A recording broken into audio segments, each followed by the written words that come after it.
I'm Paul Rumler, President and CEO for the Quad Cities Chamber of Commerce. It's great to have you here at the Quad City Botanical Center. It's great to have the governor in town. It's amazing to see everybody here. It's just a few months after Governor Pritzker was last with us, announcing the unveiling of the new I-74 bridge, which has been a game changer of our community.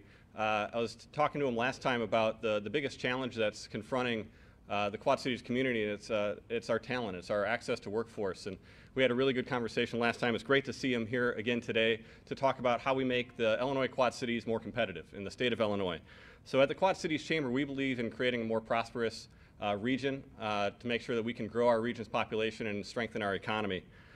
We appreciate the governor's budget proposals that really give a focus on how we get that message out about how the entire Quad Cities is providing more stability and predictability into our economy. That is what residents are looking for. That is what businesses are looking for. So we're excited by today's discussion about how property taxes can be an influencing factor of how we attract people to stay in the Quad Cities area and move here. So with that, I'd like to introduce Illinois Governor J.B. Pritzker. Thank you for being here. Paul. Yes, appreciate it.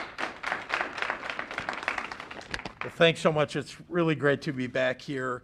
And I want to thank Paul, especially. The Chamber does such great work, and I've been attempting to make it easier for chambers all across the state of Illinois to sell what we have in Illinois to so many businesses that are thinking about coming to another state, planting their capital. And, you know, what we tell them is we have the best people in the entire country, often the best trained, the best education system.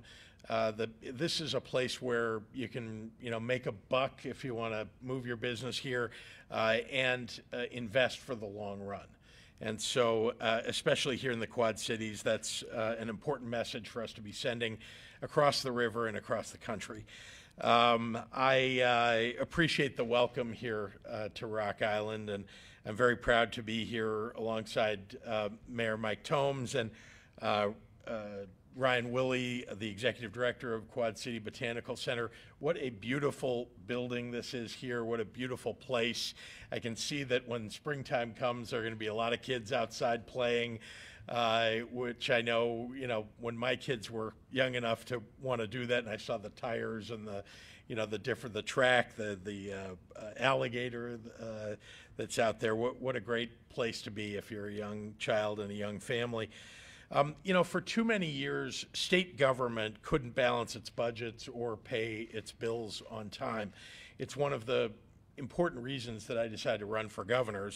We've got to address that. After decades of credit downgrades and fiscal instability, things are finally looking up in the state of Illinois.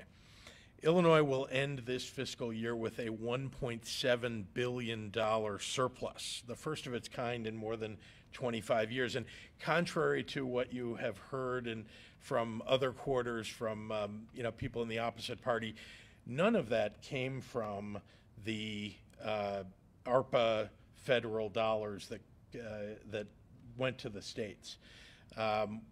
Truly, we've had great receipts of state revenue sources. Our economy is ahead of where it was in 2019 now. We're seeing a lot of dollars come in corporate income tax and individual income tax, sales tax to the state, and those dollars ought to go back out to the people of our state. So, one of the things that we decided to do was, let's fix the problems that we've dealt with for over the last several years before I became governor.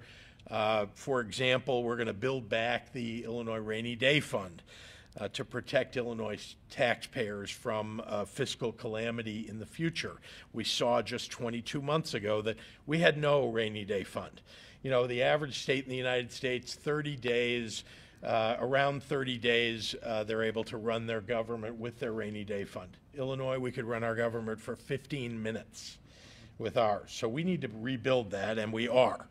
Again, 22 months ago, when the bottom fell out with COVID, and we saw state revenues drop to a low that I don't think we'd seen in many, many years, we could have used a rainy day fund. That's exactly the time when you need it. We're also going to pay down our pension debt.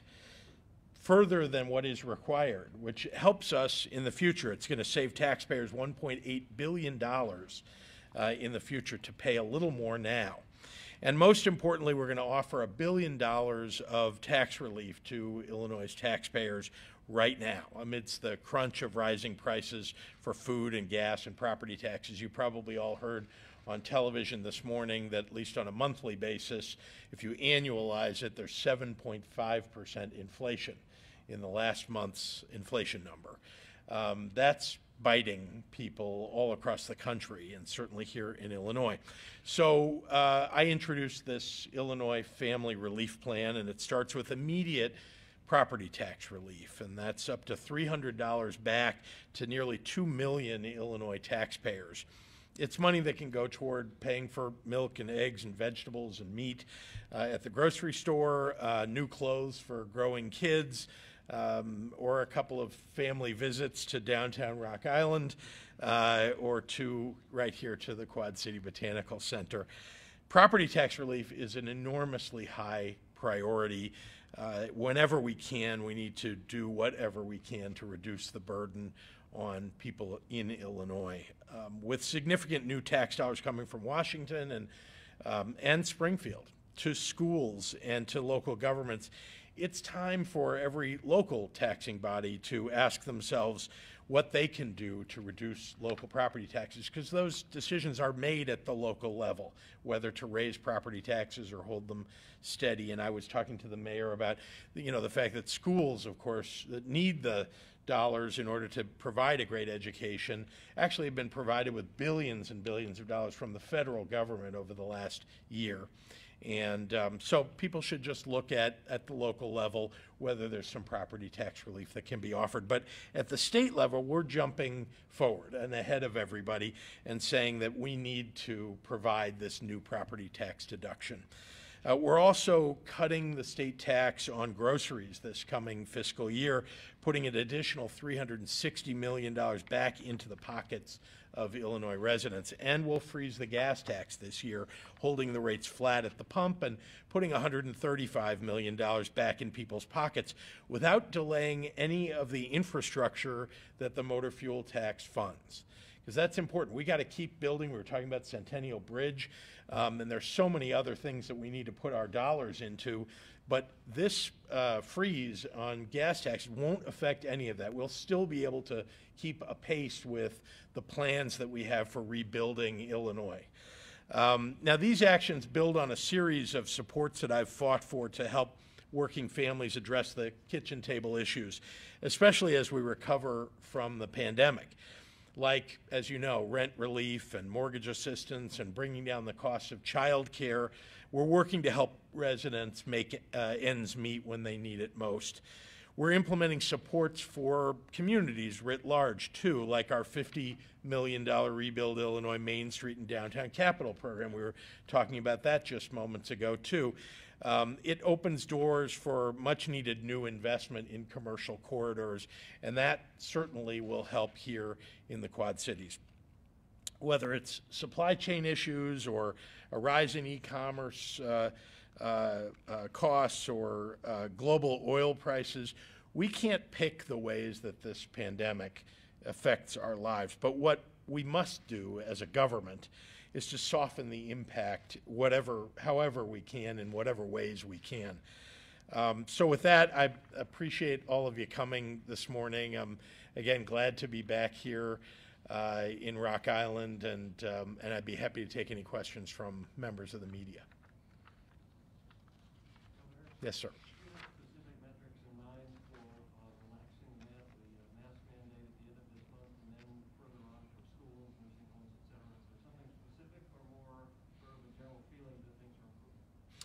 So stepping back just for a moment, you may recall that when we removed masks, it seems so long ago, but remember last spring in May, we announced that we'd be removing the mask requirements in June, and we did so.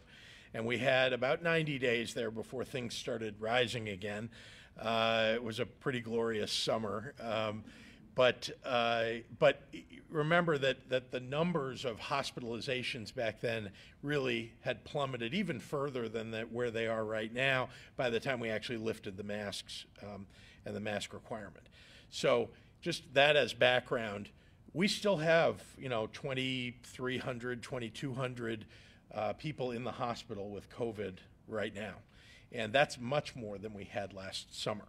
But the numbers are falling so fast because Omicron, as it turns out, and we've seen this in other countries, it had an enormous rise, filled our hospitals nearly to the brink, but just short of it, thank goodness, to about 7,400 hospital beds. And now, again, we're around 2,200, 2,300.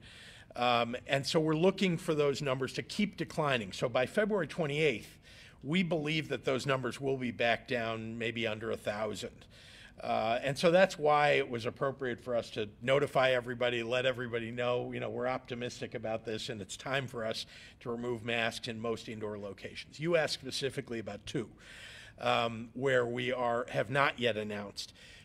Nursing homes, that's something that the federal government, healthcare institutions, nursing homes, the federal government has been providing those requirements. Transit as well, if you get on that's why everybody, even though we may be able to remove our masks, you should still keep a mask with you wherever you go. If you get on a bus or you're going to get on any kind of transit, if you take an airplane flight, the federal government has said you have to wear a mask. So even if we've removed our mask requirement there, it still remains for them. And then schools. And the reason that we've been very careful and schools will take a little bit longer is because, as you know, schools are kind of an unusual environment. Let's start with, we all need our schools to stay open, especially the kids need the schools to stay open, but parents too. And that means that we want to make sure that they're safe for everybody. And remember, there are a lot of adults that interact with a school every day. It's not just the kids. I know people like to point and say, well, kids get less sick or there are fewer kids that get sick, though there are kids who get sick. So we should pay attention to that. But there are also a lot of adults, parents that interact with a school, grandparents. And those kids go home every day, and they go home over the weekend, and they go out and about. But they spend 5 days a week for 6 to 8 hours in the same location. And so it's just a different kind of a situation. It's a congregate situation like we have in other places. So we just want to be extra careful. But, my expectation is that it will take just a few extra weeks for us to get where we need to be to feel like we can remove masks in schools. Again, we have to keep moving in the right direction. Everybody has to be responsible as they are. And I want to compliment the people of our state because truly, our state has done better than every other state in the Midwest in many, many ways, especially in getting vaccinated, but also in wearing masks and keeping out of the hospital as a result. And I'm very proud of how we've done as a state, and so I know we'll continue in the right direction. No, although I did give you and again, I'm listening to the doctors on this because you don't want a politician. I make the final decision as governor, but you don't want a politician to be randomly picking a number. You want us to talk to and listen to the doctors, as I have all along. And they're telling me, things are going in the right direction. And I gave you some measure of what they were telling me last year, and they still have a similar view of if we can get those hospitalizations down significantly, we'll be in great shape.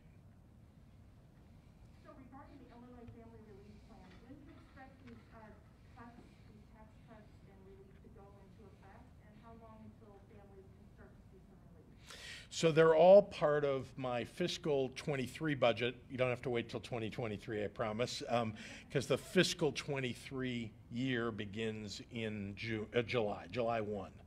So all of these, the reduction of the grocery tax, the freezing of our gas tax, and the property tax relief, all would go into effect July 1.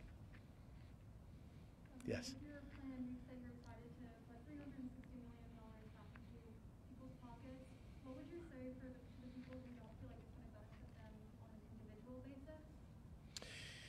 Well, you're talking about the grocery tax, or are you talking, yeah, because the grocery tax, I'm not sure who doesn't go grocery shopping or isn't affected by it, but there may be people. And I would just say that we have a variety of relief that we're providing. You know, most people fit into one or another of the categories. They put gas in their cars. They go to the grocery store on a regular basis or at all, and or own property. But I also will say that we want to provide tax relief. I mean, that is, you know, at this moment when we've got, you know, inflation at a rate that you haven't seen in decades, it's important for us to try to provide that relief. But I do want to remind everybody that the only reason that Illinois is really able to provide that relief is because we've balanced our budget and we have a surplus. And so being responsible is hugely important for us to be able to give the relief, to provide the relief.